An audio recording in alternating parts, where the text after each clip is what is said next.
Bien, nous allons donc reprendre la présentation des fouilles de Akçahan-Kala, donc la première capitale du Khorezm, après quoi nous passerons à la deuxième capitale du Khorezm, Toprak-Kala, site vraiment majeur. Enfin, Akçahan-Kala est en train de devenir un site majeur, Toprak-Kala l'est depuis longtemps, et ce site nous occupera encore la prochaine séance qui sera donc la dernière de cette année. J'ai dit quelques mots sur la fortification, donc on voit un site emboîté avec une enceinte supérieure, le complexe, ce qu'on appelle le complexe cérémoniel qui en occupe l'angle supérieur gauche, et une enceinte antérieure inférieure un peu plus tardive. Et j'ai donc dit que cette fortification manifestait une sophistication qui était inconnue auparavant. Bon, les fortifications du Khorezm étaient déjà assez sophistiquées, mais là on a clairement des influences de l'art de fortifier grec. Voilà, donc dans cette zone où la fortification a été plus spécialement étudiée, près de la tour porte est, vous pouvez voir à quel point le dispositif était élaboré, puisque bon, voilà, ça c'est une vue générale de la zone, et ça c'est vraiment la vue de ce sondage qui est ici. Vous pouvez, non, ça c'est en fait, voilà, c'est la vue générale du secteur avec la porte est, et ici un agrandi sur la porte en question. Vous constatez que le rempart est creux, ça c'est pas une nouveauté au Khorezm, il y a des tours carrées, c'est pas une nouveauté non plus, il y a une barbacane, mais ce qui est nouveau, c'est donc le système de défense avancée avec ici, donc voilà, la barbacane a elle-même un rempart creux. Ici, vous avez une chaussée dallée surélevée qui était couverte par un toit s'appuyant sur ce mur. Ça courait tout du long. Et en avant, il y avait un fossé étroit et un fossé plus large. C'est-à-dire que c'est clairement un mode c'est le mode de fortification qu'on appelle en grec le protéikisma, le mur en avant, et cette défense rajoutée à l'avant est clairement destinée à contrer l'assaut de machines de siège, à empêcher les béliers de s'approcher de la base des murs et les catapultes de s'approcher de trop près. Or, on sait que les machines de siège ont été utilisées contre ce rempart à un moment qu'on situe au milieu ou dans la deuxième moitié du 1er siècle avant notre ère. Je vais être amené à y revenir. Et voilà la coupe, voilà la coupe du rempart creux qui comportait donc, qui était sur un soubassement. Ça, c'est pas nouveau, mais voilà, il a 2 étages.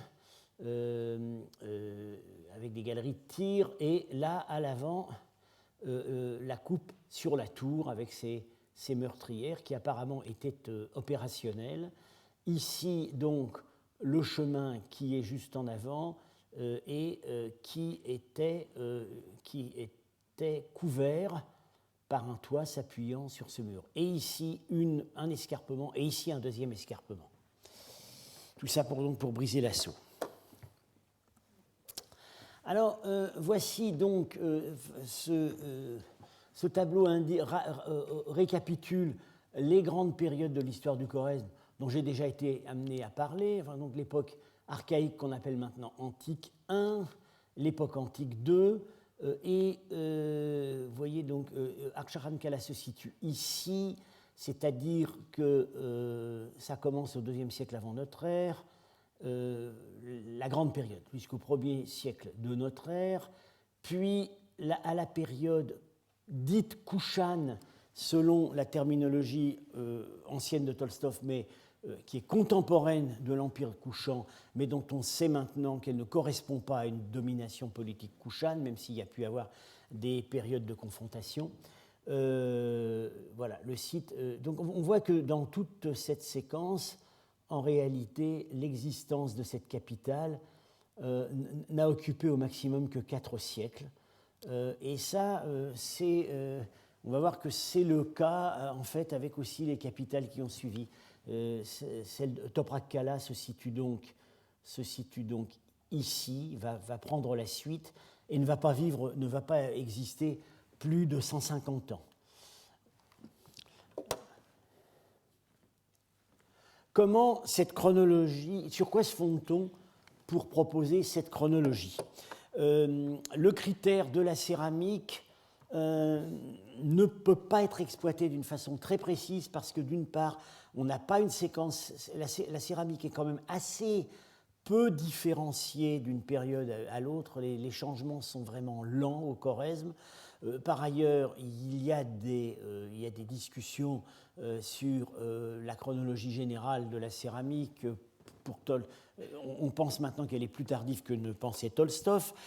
On n'a pas non plus, pour les périodes correspondant à Aksharankala, beaucoup d'aide par les monnaies, parce que le Khorezm commence à frapper monnaie probablement à partir du IIe siècle avant Jésus-Christ, mais ces monnaies restent très rares. Il y a par ailleurs une circulation des monnaies kushanes importées, ce qui avait amené Tolstov à un moment à penser que le Khorezm était rattaché à l'Empire kushan. Mais cette circulation n'est importante en fait qu'à partir du IIe siècle de notre ère. Donc, on n'a plus comme le critère le plus sûr, le plus précis, c'est le bon vieux carbone 14 qui, on le sait, a entraîné un certain nombre de déboires dans le passé, mais dont maintenant, tout de même, avec les techniques dites calibrées, permettent d'avoir des résultats beaucoup plus précis. Alors, ce tableau indique donc les endroits où les échantillons ont été prélevés. Et donc, on a en abscisse les dates absolues. Hein. Donc, voilà, le tournant de notre ère se trouve ici, et chaque petit gradient indique un siècle. Et en ordonnée, on a le coefficient de probabilité que l'échantillon tombe à cette date. Donc, en fait, c'est des courbes. Ce qui compte en fait, donc, c'est voilà,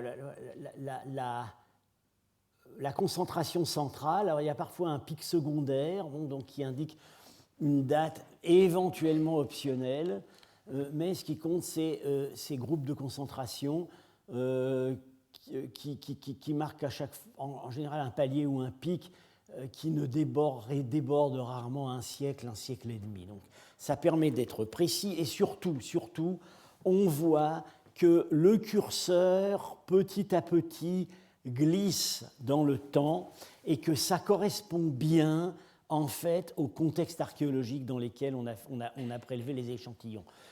Ici, c'est la première phase du complexe cérémoniel, le siège, les réparations après le siège, et puis la fin de l'existence du complexe cérémoniel qui a connu 3 phases, et on voit que effectivement la courbe du carbone 14 glisse dans le temps, donc ça indique qu'on est sur un terrain solide. Donc on arrive pour la construction de l'ensemble à une date probable qui se situerait, disons, le plus probablement entre la fin du IIIe siècle avant notre ère et la première moitié du IIe siècle avant notre ère, c'est-à-dire, pour situer donc relativement, l'époque des royaumes grecs, ou en Bactriane plus au sud, on a les royaumes grecs. Et si c'est la première moitié du IIe siècle avant, c'est l'époque de la construction de Nisa, le site dont j'ai beaucoup parlé l'année dernière. Et à mon avis, c'est plutôt dans ce contexte qu'il faut comprendre c'est dans le contexte des relations avec l'Empire parthe qu'il faut comprendre l'arrivée de ces innovations dans le domaine de la fortification et dans d'autres domaines. qu'on décèle dans cette capitale, et le principe même de construire une capitale. Donc, comme je l'ai dit, on a un épisode violent qui a l'air de se situer au milieu ou dans la deuxième, entre moins 50 et 0, si vous voulez. On a vraiment les traces d'un siège sur le rempart.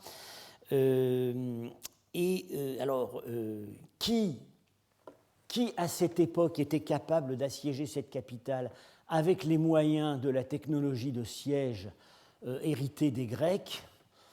Très peu probablement les Grecs eux-mêmes. On n'a aucune raison de penser qu'ils auraient pu lancer une expédition si loin. Un suspect assez probable, ce serait les Parthes. Et on a quelques indices assez forts dont je vais être amené à parler sur, disons, des alternances de suggestion politique et d'émancipation politique par rapport aux Parthes de la part des rois du Khorezm.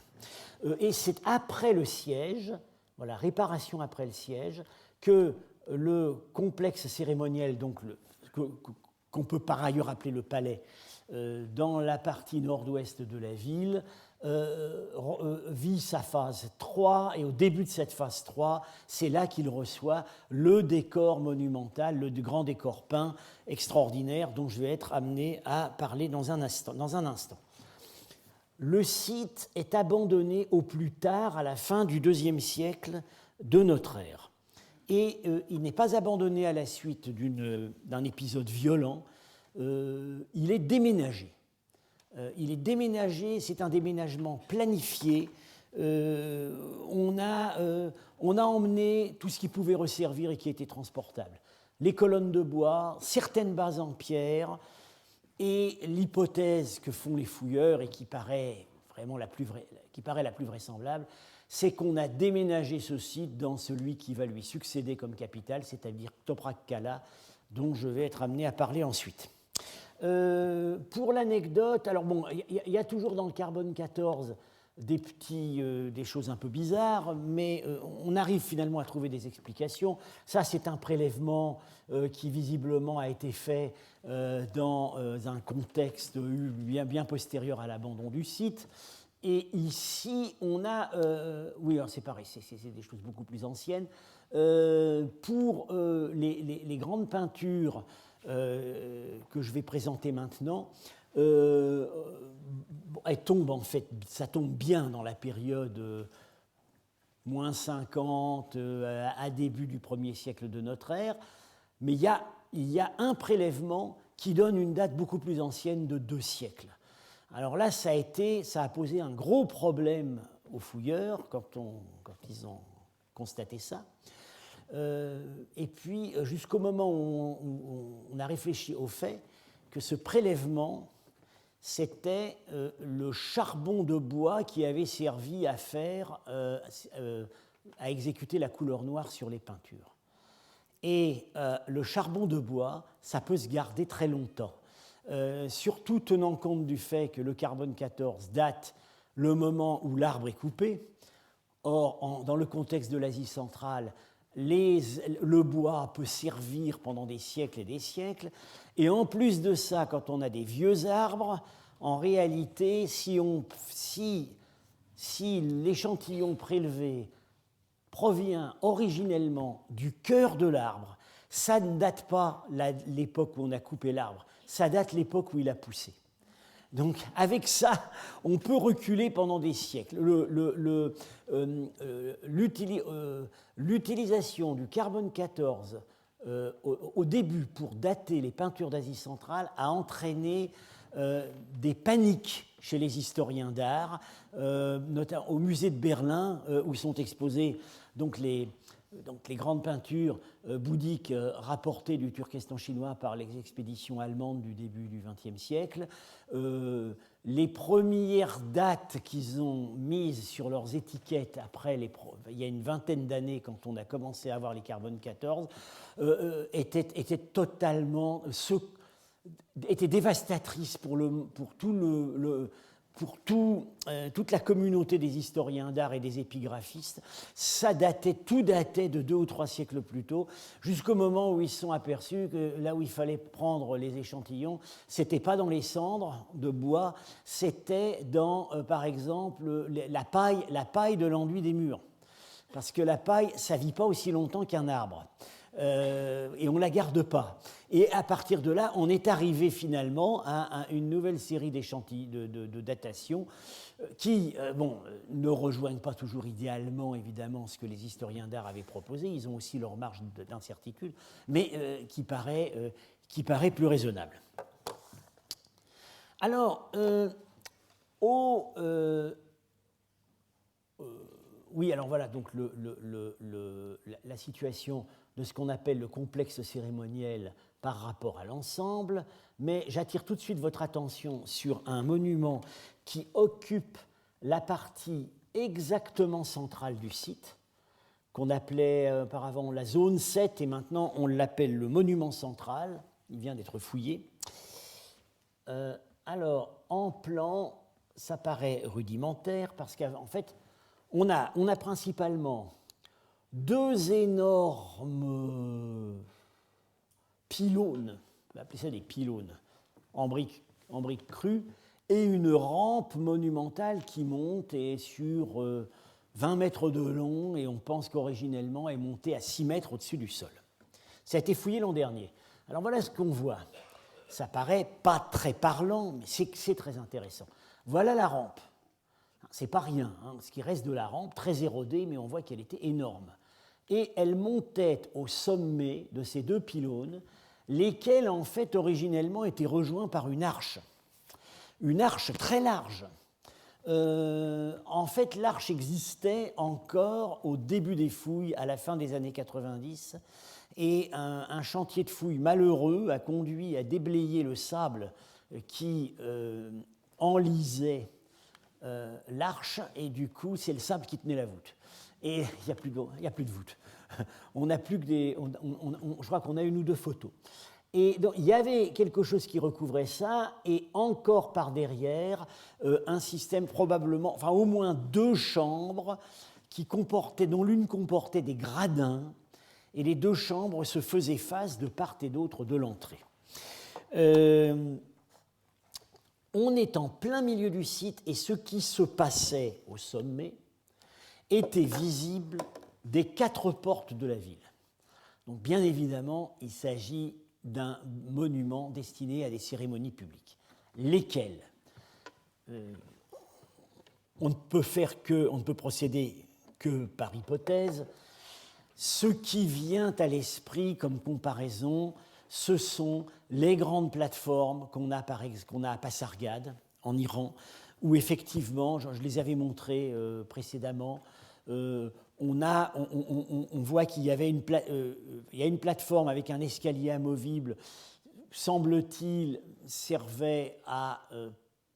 c'est comme ça qu'on interprète, d'après les représentations du roi priant devant le feu sur les façades des tombeaux achéménides. L'une des 2 plateformes aurait porté le feu, et l'autre plateforme, celle munie d'un escalier permanent, aurait accueilli le roi venu faire ses dévotions devant le feu sacré. Alors, il ne s'agit pas d'une cérémonie zoroastrienne proprement dite dans ce cas-là, puisqu'une cérémonie zoroastrienne ne peut être accomplie que par un prêtre. Ceci dit, on peut imaginer qu'effectivement, une activité liturgique dans les chambres que comportait ce complexe, et puis une activité, disons, politico-religieuse, spectaculaire, publique, à certaines occasions, au sommet de la plateforme. On va voir que cette idée d'un complexe cérémoniel se trouvant au milieu de la partie palatiale de l'enceinte supérieure de la citadelle des villes du Khorezm, ça va se retrouver après avec Toprak-Kala. Alors nous voici maintenant dans l'angle nord-ouest de la ville, et cet angle est occupé, comme je l'ai dit, par ce bâtiment à tours qu'on appelle maintenant le complexe cérémoniel. Pourquoi on appelle ça complexe cérémoniel? Parce qu'on ne veut pas encore choisir entre temple et palais. Mais il est bien évident que c'est destiné à des cérémonies publiques. Il semble-t-il, ce bâtiment aurait prédaté la construction des enceintes, puisqu'il n'est pas tout à fait aligné. Visiblement, au début, il s'élevait isolément, et puis il a été enserré par une série de... là c'est ce qui est fouillé, mais il faut s'imaginer que tout ça s'était construit. Tout un ensemble de bâtiments où pour le moment on n'aperçoit rien de résidentiel en fait.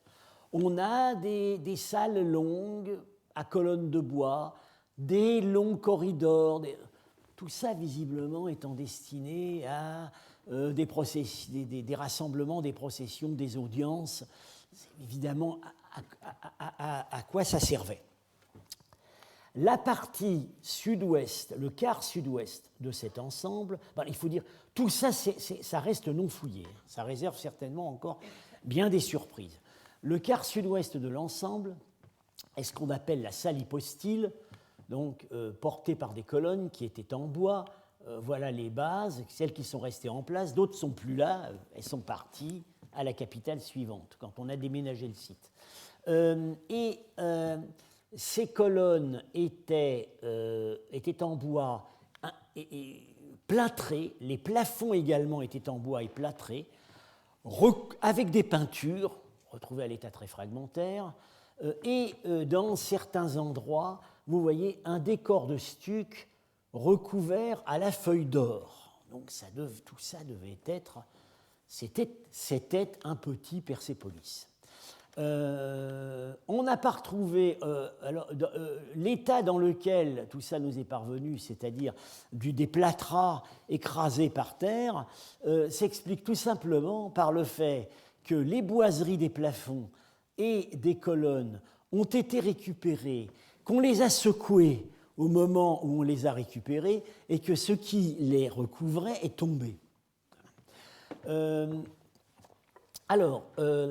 Une découverte tout à nouvelle et totalement sensationnelle, c'est sur ce mur-là de la salle hypostyle. C'est une image qui a été identifiée en septembre de l'année dernière. C'est l'image colossale d'une divinité zoroastrienne pour laquelle on peut faire des hypothèses avec des symboles qui portent des symboles qui sont incontestablement zoroastriens. Je ne peux pas en parler maintenant, car ça n'est pas encore public. Donc je mentionne que ça existe et je vais parler de ce qui... je ne peux pas parler dans un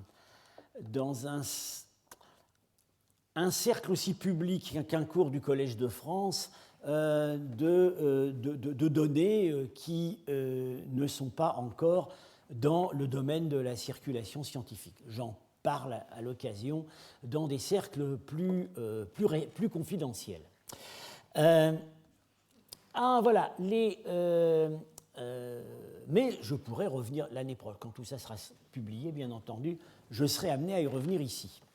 Voilà, des analogies, donc, voilà, Passargade, salle hypostyle, on aurait pu montrer aussi Persépolis. Les colonnes de bois posant sur base de pierre, c'est une mode qui a continué au Khorezm jusqu'au début du XXe siècle. Voilà le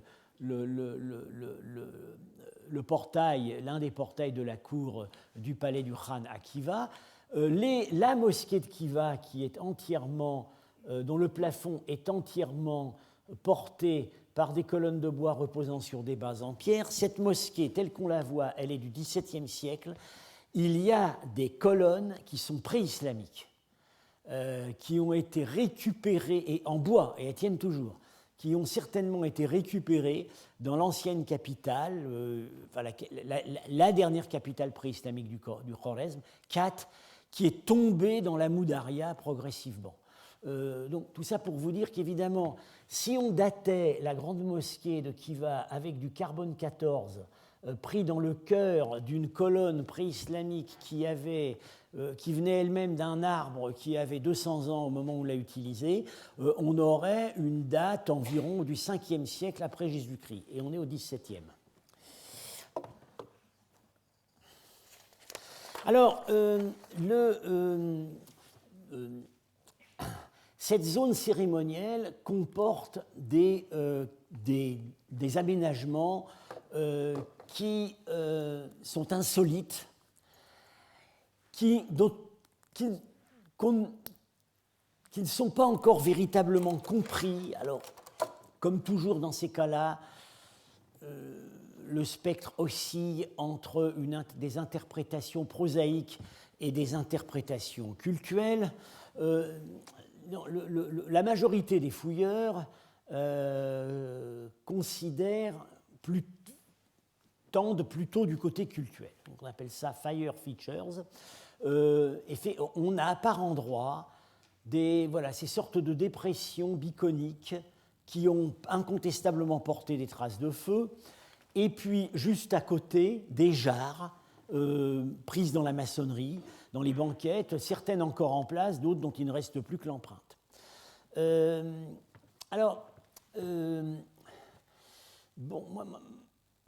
Mon réflexe premier, qui est un peu, en décalage par rapport à l'opinion générale de l'équipe de fouille, c'est de considérer qu'au Khorezm, il fait très froid l'hiver. Donc il est assez normal qu'on ait prévu des installations de chauffage dans beaucoup d'endroits, et que quand on prévoit des installations de chauffage dans un secteur dont le toit est en bois porté par des colonnes de bois, on prévoit des extincteurs aussi. Bon. Mais c'est peut-être l'expression de mon manque d'imagination. Un argument tout de même pour tirer ces aménagements plutôt du côté cultuel, c'est qu'ils correspondent à des aménagements qu'on a trouvés dans des sites parfois funéraires, en fait, sur le plateau de Lustjurt, ce plateau qui forme la limite nord-ouest du Khorezm sédentaire et qui était en fait le point d'hivernage le plus au sud des tribus de la steppe. On a des aménagements qui ont ces formes. Voilà, alors ici, en voici un en galets. Alors évidemment, qu'est-ce que ça veut symboliser? Une peau de bœuf écorchée. On a dit toutes sortes de choses, mais en tout cas, il est évident que ça ressemble beaucoup à ce qu'on a trouvé dans le palais d'Artsakhan Kala. Alors,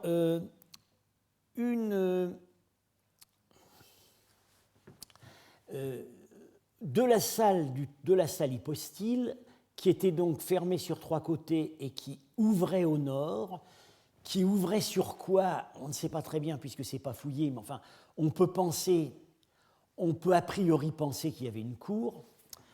On passait du côté est dans un ensemble encore vraiment mal connu, avec des gros piliers et ce qu'on considère comme un autel du feu, maçonné, très long, beaucoup plus monumental que les autres. Alors on constate aussi à certains endroits que ces dispositifs à feu, s'ils ont véritablement un rôle cultuel, se trouvent assez souvent de part et d'autre des passages.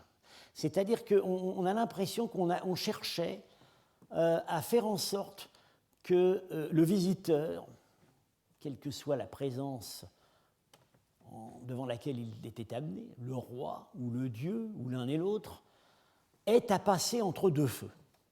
Le problème, c'est qu'on a effectivement des témoignages littéraires de ce que le visiteur en présence du souverain devait se purifier en passant entre deux feux, mais ces témoignages nous viennent des ambassadeurs byzantins chez les Turcs au VIe siècle de notre ère. Avant, on n'a rien, mais ça ne veut pas dire que ça n'ait pas existé. Dans le rituel zoroastrien, d'une manière générale, beaucoup de choses vont par deux. Les prêtres doivent souvent être par deux, etc.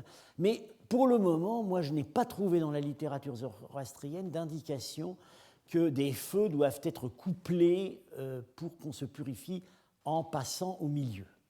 Mais voilà, bon, c'est des hypothèses, ça fait partie des hypothèses, c'est normal, puisque là il s'agit véritablement, comme on dit au collège, de la recherche en train de se faire. Elle est vraiment en train de se faire parce que tout ça est en train ce sont des découvertes, donc, comme je vous l'ai dit, qui pour certaines datent de l'automne dernier, et on est en train vraiment de travailler là-dessus.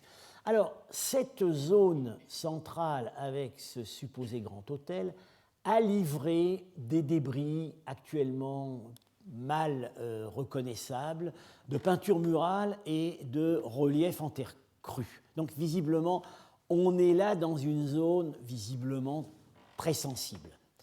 Et surtout, coincé sur le côté de l'hôtel, on a cet objet qui, vu la petite taille de la photo, ne va pas vous dire grand-chose, qui va vous dire beaucoup plus avec cette plus grande photo, et encore plus avec ce dessin. C'est le plus beau pied de trône qu'on ait jamais trouvé dans le monde iranien, enfin pré-islamique. Évidemment, il est en ivoire. Il a brûlé, vu sa couleur. Alors pendant quelque temps, on s'est demandé si c'était de l'ivoire ou de l'ébène. Finalement, c'est de l'ivoire. Alors évidemment, les analogies sont... ça saute aux yeux, on a compris dès le début. C'est évidemment un développement, une élaboration des pieds de trône achéménides, où vous reconnaissez la patte de lion, ici, voilà, et au-dessus, voilà, la patte de lion, qui est en fait dans ce sens-là, et au-dessus des éléments annulaires. Voilà, la même chose. Voilà sur c'est sur une des façades de tombeau royal, la patte de lion qui se recourbe ici avec les doigts. C'est ce qu'on a. On voit les doigts ici qui partent. Et là, la musculature, les tendons de l'arrière de la patte du lion. Mais c'est beaucoup plus sophistiqué parce que ce schéma de base a reçu deux compléments. Sur la patte du lion se tenait, malheureusement aujourd'hui manquant, une créature ailée, voilà l'aile. Alors un oiseau ou un griffon. Et pour compléter le tout, il y avait à l'arrière, dans la partie supérieure de la patte, un décor de feuilles d'acanthe. Un tel décor n'a pas pu apparaître avant l'époque hellénistique. Donc il ne s'agit pas d'un pied de trône d'époque achéménide, il s'agit d'un pied de trône de prototype achéménide, mais mis au point pour l'usage d'une cour hellénistique. À partir de là, on peut faire des hypothèses. Est-ce que ça a été fait sur place? C'est quand même... c'est beaucoup plus sophistiqué que tout ce qu'on a trouvé en matière de pieds d'ivoire à Nisa et à Aïkhanoum. C'est du niveau de travail des grands ivoires de Nisa. Alors, des ritons d'ivoire de Nisa. Ça aurait pu être une importation du monde parthe. On a quelques objets d'ivoire à Tchahankala qui viennent effectivement du monde parthe. Ça pourrait être une importation de Bactriane grecque, tout aussi bien. Le mystère rebondit encore un peu plus si on prête attention aux résultats des dernières analyses physiques de cet ivoire. C'est un ivoire, cet ivoire vient d'un éléphant qui a été tué à la fin du 2e millénaire avant notre ère. Donc il s'est écoulé au bas mot 8 ou 9 siècles entre le moment où on a coupé la défense et le moment où on a travaillé, où cet objet s'est retrouvé dans le palais d'Akçahankala. Fin du 2e millénaire avant notre ère. C'est encore plus ancien que les plus célèbres des ivoires mésopotamiens, ceux de Nimroud, qui sont site qui, hélas, fait l'objet d'une triste actualité, ces ivoires de Nimroud qui sont du 9e siècle avant notre ère. C'est probablement, alors là on en est moins sûr, mais il semblerait que l'animal avait vécu en milieu tropical, donc ce serait plutôt de l'ivoire indien que de l'ivoire africain. Il y a encore une troisième hypothèse maintenant avec les ivoires utilisés au Proche-Orient, c'est qu'il semblerait qu'à l'époque assyrienne, il existait encore des éléphants en Haute-Mésopotamie. Bien, alors, ça ouvre des fenêtres évidemment tout à fait inattendues. L'idée qui vient à l'esprit, c'est que ces stocks d'ivoire accumulés restaient dans le secret des trésoreries royales pendant des siècles et des siècles. Le principe d'un trésorier royal, c'est qu'il ne dit qu'au roi ce que contient sa trésorerie. Donc, on l'a vu avec la trésorerie de Nisa, on l'a vu avec celle de Begram. Des objets peuvent rester dans une trésorerie royale pendant des siècles sans que personne ne sache ce qu'il en est. On peut très bien imaginer que, non pas évidemment l'objet travaillé, qui, encore une fois, comme je l'ai dit, n'a pas pu être travaillé avant le IIIe siècle avant Jésus-Christ, mais du moins la matière première est restée dans des trésoreries pendant des siècles et des siècles. Et c'est dans cette cour du Khorezm, cet endroit qu'on a longtemps considéré comme éloigné de tout, qu'elle a fini son destin. Alors, c'est un pied de trône, mais qui mettre sur ce trône ?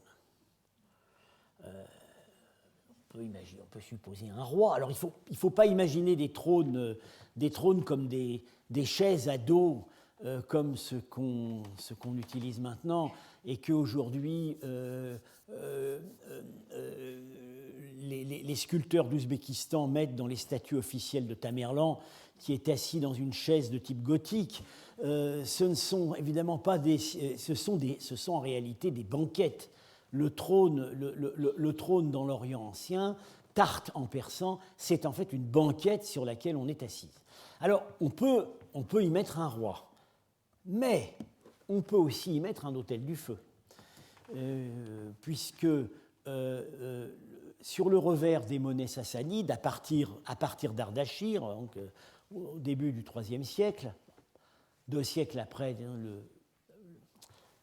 l'objet qui nous occupe, on voit représenter un autel du feu de type canonique zoroastrien, muni d'un élément complémentaire qui part de la table, en fait, et qui est exactement un pied de trône du modèle que nous venons de considérer.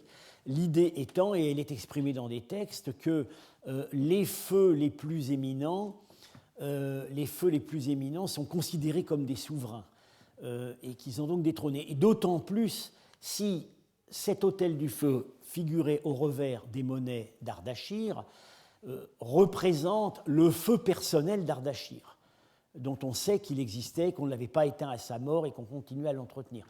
C'est vraisemblablement le feu personnel du souverain, et à cet égard, ce feu mérite des hommages royaux. Donc, au centre du complexe cérémoniel d'Akçahankala, on peut imaginer le roi trônant recevant les dignitaires, on peut aussi imaginer un autel. Je penche marginalement plutôt pour le roi à cause d'autres indices présents dans le palais dont je vais être amené à parler.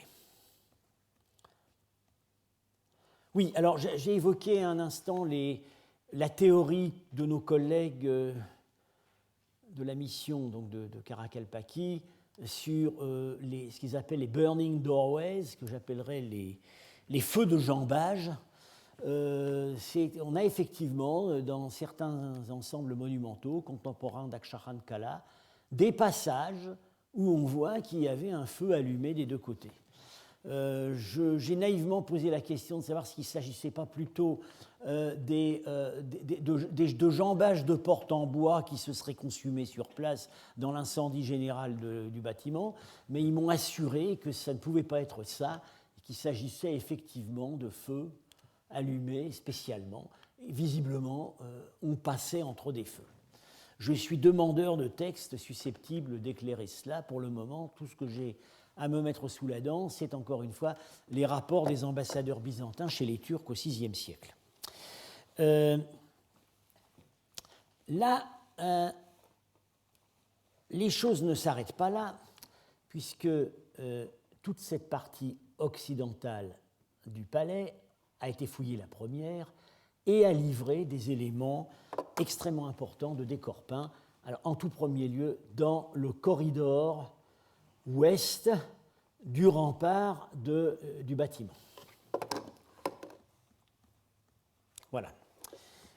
En rouge, vous avez ici la zone où on a trouvé des peintures. Et voilà le couloir. Vous voyez, c'est conservé très haut. Mais enfin, ces peintures n'ont pas été trouvées sur le mur, ou du moins certaines seulement. La plupart ont été ramassées au sol où elles étaient tombées. Très, très, très difficile à dégager. Le corridor était étroit et un seul mur était peint, le mur intérieur. Comme je l'ai dit, on a dans la chronologie assez sûre qu'on a maintenant, on voit que ce décor a été exécuté entre moins 50 et disons à peu près plus 20. Bien. Quand on est dans le corridor, qui a encore une fois gardé pratiquement sa hauteur d'origine, on se rend tout de suite compte que ces peintures étaient très peu visibles. L'éclairage devait venir par des fenêtres situées très haut, probablement inclinées.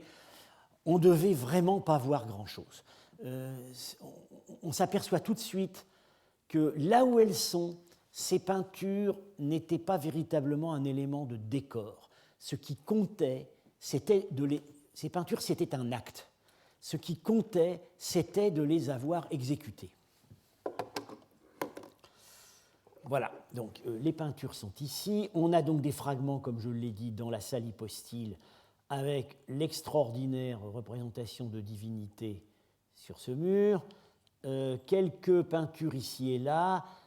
Ici, voilà, c'est un visage de profil. Vous voyez l'œil, le sourcil. Le profil ici. La gamme de couleurs est assez limitée. Ce sont des ocres vraiment naturels, du rose, du marron, du noir. Il n'y a pas de vert. Et le noir si trompeur qui a donné les charbons qui ont perturbé le carbone 14. Alors voilà un fragment qui n'a été compris que récemment.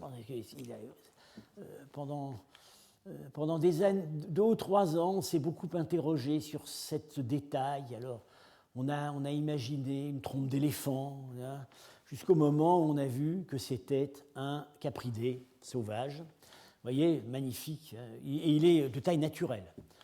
L'œil, le museau, la barbe, enfin plutôt le poil sur la poitrine, les cornes. Alors, qu'est-ce que ce capridé ? Ça pose un problème. A priori, avec la corne recourbée comme ça et la bosse à l'arrière, on penserait à un ibex, les chèvres sauvages. Mais le problème, c'est que les cornes de l'ibex se recourbent vers l'intérieur, de même que les cornes de mouflon, alors qu'ici, la courbe est très particulière.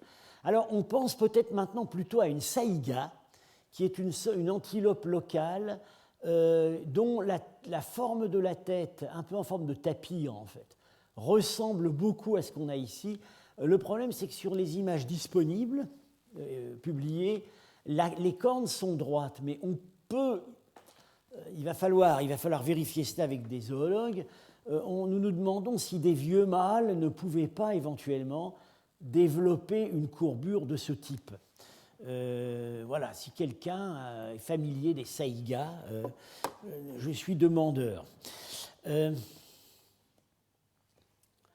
Alors, voilà surtout alors, une peinture qui n'appartient pas à la série sur laquelle nous allons tout de suite nous arrêter.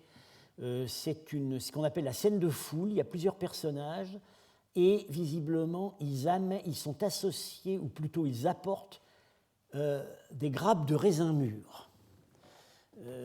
Alors, bon, à partir de là, on essaie de faire des hypothèses sur la nature de la fête qui pourrait être représentée. Bon, on n'a pas encore trouvé de solution pleinement satisfaisante, mais c'est clairement des feuilles de vigne et des grappes de raisin. Et surtout, dans le grand corridor ouest, sur le mur intérieur, on a ces portraits, on en a 40. Alors oui, on va tout de suite. Ils sont tous, voilà, une reconstitution. Enfin, c'est pas véritablement, disons, c'est une image qui rassemble des relevés faits en différents secteurs de ce mur. Mais vous voyez, on voit tout de suite que ces portraits sont chacun dans un cadre. Les personnages sont très stéréotypés. Peut-on même parler de portraits? Ils sont jeunes, ils sont tous imberbes. Et ils sont tournés soit vers la droite, soit vers la gauche. Il n'y a pas de sens privilégié apparemment. Ils sont habillés d'un costume à grosse couture. Ça ressemble assez au cafetan qui existe encore aujourd'hui dans la région. Ils ont des colliers très élaborés dont je vais être amené à vous reparler. Ils ont tous, semble-t-il, ces colliers en spire, ces torques qui s'enroulent là, mais on va voir ça plus précisément tout à l'heure. Tous ont ça. Et certains d'entre eux, alors ça se distingue malheureusement pas très bien sur la photo, surtout que la lumière gêne un peu. Si on pouvait éventuellement la baisser. Ils ont une sorte de... Ils ont un diadème avec un chapeau et un ornement animal qu'ils terminent. Alors, dans certains cas, c'est un griffon couché. Et dans d'autres cas, c'est un oiseau, on dirait un cobra, mais ce n'est pas un cobra, ce n'est pas non plus un rapace, c'est un oiseau, vous voyez, à long cou et avec un bec assez droit. Et pour nos collègues locaux, ça ne fait aucun doute, ce sont des outardes. C'est l'outarde Houbara de la race dite McQueen qui habite encore la région. Alors, vous voyez tout de suite, on est à une époque, donc, vraisemblablement 1er siècle avant notre ère, dans tout le sud de l'Asie centrale, l'influence hellénistique est passée. Nous avons décelé cette influence hellénistique dans certains sites de cette époque au Khorezm. Ici, dans ce répertoire royal, elle est absente. C'est véritablement, ce sont des conventions qu'on retrouve dans certains domaines de l'art achéménide. On ne voit rien ici qui puisse être qualifié de grec dans la manière d'exécuter ces portraits.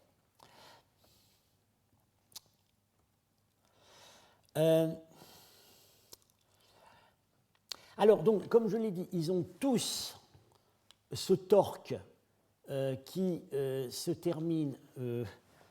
en fait, je vais tout de suite passer à une autre image où on va... Voilà. Bon, en fait, on voit mal. Là. Il y a 7 ou 8 spires, et ici, ce que je montre là, c'est une tête de lion. Ce sont des torques d'un type connu dans la steppe, mais aussi donc, vous voyez, qui se termine en tête de lion. Voilà le guerrier Saka du tombeau d'Issuk au Kazakhstan. C'est ce type-là de collier qu'ils ont. Il semble qu'ils l'ont tous. C'est à vérifier, mais apparemment ils l'ont tous. Alors que seule une partie d'entre eux ont le diadème à ornement animal. Alors, bon, l'idée qui vient à l'esprit, c'est qu'il s'agit de membres vivants ou morts, ou les deux, du clan royal. Et que ce qui marque leur appartenance au clan royal, qu'ils ont tous, c'est le collier, mais qui n'ont pas tous régné. Et ce serait pour ça que certains d'entre eux ont une couronne et que d'autres ne l'ont pas. On peut trouver un parallèle textuel avec la grande inscription de Chapour Ier, où il dédie des feux à tous les membres, aux membres vivants et morts de sa cour, à ceux qui avaient servi sous son grand-père, à ceux qui avaient servi sous son père, aux membres de sa propre famille, etc. Les vivants et les morts sont associés dans ce groupe. Alors, s'agit-il... il peut s'agir donc de membres de la famille royale, mais alors on se dit tout de même, ils sont 40 dans le corridor nord, et on sait depuis l'année dernière que dans le corridor ouest, et on sait maintenant que dans le corridor nord, il y en a aussi partout. Donc ils sont très nombreux. On peut difficilement imaginer qu'il s'agit de membres du clan royal ayant vécu simultanément ou même sur une période assez courte.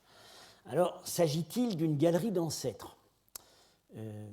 Ça pourrait expliquer le fait que ce ne sont pas des vrais portraits, que c'est stéréotypé, on a plutôt voulu représenter une collectivité. Un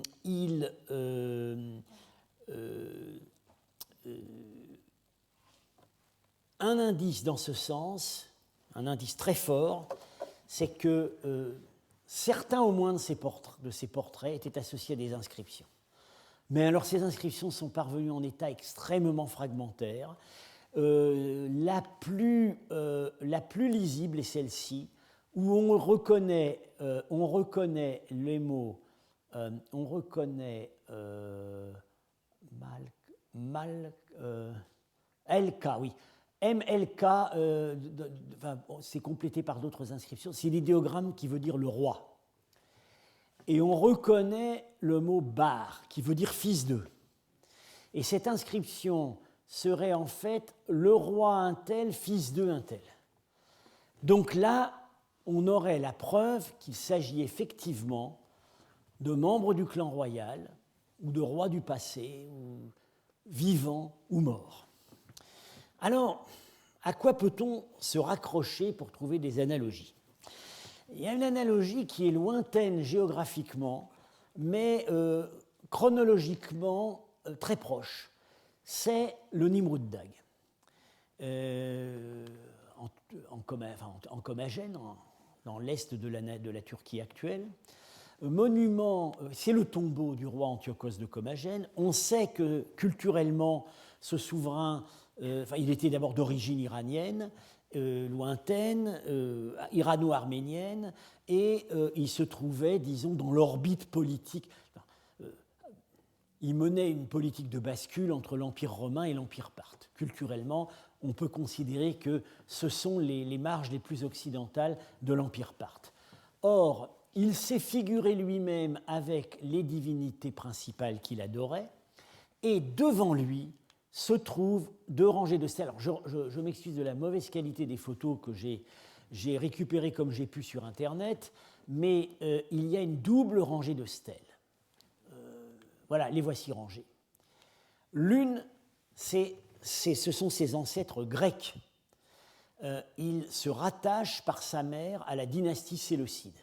Et ils sont tous montrés jusqu'à Alexandre, qui n'est en fait pas son ancêtre, mais qu'on met en tête de la série des ancêtres grecs. Et l'autre, ce sont ses ancêtres iraniens. Ils se rattachent aux Achéménides, par une branche qui ensuite a régné en Arménie. Et là, voilà un des ancêtres iraniens, avec la barbe. C'est Orontes, apparemment, le fondateur de sa dynastie. Le bonnet avec les pendants latéraux qui peuvent éventuellement être ramenés devant la bouche pour protéger le cavalier de la poussière, le torque, le costume. Voilà. et je crois qu'il y a une vingtaine d'ancêtres grecs, une vingtaine d'ancêtres iraniens. Je dirais a priori, c'est à ce genre de choses que me fait penser la galerie d'Akshakhan Kala. Alors, les mystères ne s'arrêtent pas là. J'ai dit qu'ils étaient tous imberbes. Il n'y a pas beaucoup de souverains imberbes dans le domaine iranien pré-islamique pris globalement. Les seuls souverains représentés imberbes sur les monnaies, c'est ceux qui étaient très jeunes. Il y en a très peu. Là, ils le sont tous. Il n'y en a pas un seul qui a une barbe. Pourquoi ? Est-ce un effet d'une mode passagère de l'époque ? On a un argument qui permettrait de le penser. C'est que, voilà, le type de monnaie que frappaient les souverains du Khorezm à cette époque-là. Cette série est attribuée, disons, en gros, au 1er siècle avant notre ère. Alors, vous voyez, le souverain est imberbe. Il n'a pas exactement le même chapeau que ce qu'on voit sur les peintures, mais il a, si on regarde bien, il y a un ornement en forme d'oiseau voilà, ici. Donc, les éléments constitutifs du couvre-chef existent. Alors, les premières monnaies du Khorezm ont imité en fait des monnaies grecques, voilà à l'imitation de Tidème, voilà à l'imitation de Cratide, et puis ensuite, on a les souverains qui ont fait frapper ces monnaies au 1er siècle ont continué à se montrer imberbes comme l'étaient les Grecs, et ensuite, à partir du 1er siècle de notre ère, là on a un profil beaucoup plus familier pour un souverain iranien, avec une barbe généreuse. Donc, est-ce que, par imitation des prestigieux souverains hellénistiques, les membres de l'aristocratie royale du Khorezm au 1er siècle se rasaient tous? C'est une possibilité. Alors, il y a une autre possibilité, parce que, donc, comme vous savez, comme j'ai eu souvent l'occasion de le dire, quand on arrive dans une impasse dans nos raisonnements, on va chercher du côté du sacré. Et là, on trouve toujours quelque chose à dire.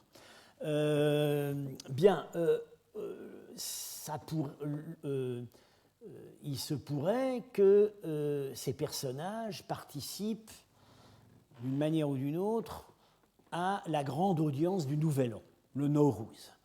C'est l'hypothèse qui vient à l'esprit quand on voit cette architecture visiblement faite pour accueillir des grandes foules, dont on canalise la circulation dans des couloirs. On peut imaginer qu'il y avait un processus de filtrage, qu'ils étaient admis les uns après les autres en présence du roi. Alors on pense évidemment à la grande audience solennelle du Nouvel An. J'ai été amené à en parler à propos de cette coupe chorasmienne un peu antérieure à ce monument, où il est écrit noir sur blanc que la coupe a été offerte au roi au moment de la cérémonie du Nowruz. Or, à la cérémonie du Nowruz, suit le cycle des festifs qu'on appelle les Fravardigan, où on célèbre les âmes des morts. Alors, bon, dans ce contexte, peut-être qu'effectivement, on pourrait comprendre la représentation d'ancêtres royaux. Et par ailleurs, on a un texte chinois qui nous parle du Nowruz royal tel qu'il était célébré à Samarcande au début du 7e siècle de notre ère. Et il est dit, lorsque ce jour arrive, le roi et sa cour se coupent les cheveux et la barbe. C'est le seul jour dans l'année où ils font ça. Donc, le fait qu'ils soient tous rasés serait-il lié à un impératif de pureté rituelle ? On sait que, en tout cas, dans les cérémonies, dans le rituel zoroastrien actuel, la seule occasion où on se rase, c'est lorsqu'on subit le grand rituel de la purification. Ça pourrait être une des pistes. À vrai dire, on est actuellement un peu démunis. Dans nos interprétations, ce qui paraît certain, c'est que ces personnages occupent les niveaux supérieurs de la société chorasmienne de l'époque et qu'ils sont rattachés, d'une manière ou d'une autre, à la dynastie régnante. Les portraits en question occupent la partie nord du corridor ouest. La partie sud est occupée par autre chose. Alors là, c'était resté sur les murs. On n'a pas ramassé ça au pied des murs. Et c'est très différent. C'est mal conservé, mais on a fini par comprendre ce que c'était. Ce sont des chevaux. Peut-être des chameaux, mais j'en suis pas sûr. En tout cas, des chevaux qui sont amenés. Voilà deux jambes. C'est un personnage. Ça, c'est un personnage qui amène un cheval. Alors, évidemment, dans le cadre des audiences royales, on pense tout de suite à Persépolis, les chevaux amenés par les délégations étrangères. Bon, on peut aussi, si on tire du côté d'un contexte plutôt de commémoration des morts, se rappeler que sur la grande peinture de Samarcande exécutée vers 660, sur le mur où est figurée la procession du roi de Samarcande au tombeau de ses ancêtres, un prêtre, muni du couvre-bouche rituel, amène un cheval scellé sans cavalier. Donc le cheval peut apparaître comme animal sacrificiel dans un contexte funéraire. Je termine provisoirement avec les colliers. Donc, vous voyez donc les lignes rouges qui indiquent les spires qui s'entourent autour du cou et la tête de lion qui termine. On a donc les analogies dans la steppe des Kurgansites et ce qu'on appelle l'homme d'or d'Issek qui est exposé au musée d'Almata. Mais on les a aussi comme ornements personnels des souverains parthes. Voyez, on voit très bien sur certains exemplaires, voyez ici, sur cette monnaie, les spires du collier et là, une tête d'animal. Sur certains exemplaires, c'est encore plus net. Voilà, ici, c'est exactement le même ornement. Et on les a sur les monnaies des souverains parthes entre Phraat II, donc qui commence son règne vers 138, et le dernier qui montre cet ornement sur ces monnaies, c'est Phraat IV, dont les dates, vous voyez, tombent très bien, en fait, à la même époque que nos peintures. Et par ailleurs, Phraat IV est le dernier souverain parthe qui semble avoir plus ou moins tenu les régions orientales. Il est le dernier, en tout cas, dont le monnayage circule à Merv à cette époque. Je vais m'en tenir là pour le moment. J'essaierai donc la prochaine fois de faire la synthèse de tout cela. Et puis j'aborderai, mais sans doute sans épuiser le sujet, en remettant la suite à l'année prochaine, le site royal qui a succédé et qui est au Prakkala et qui a fourni un matériel extrêmement riche, mais en même temps des débats considérables en ce qui concerne son interprétation. Je vous remercie.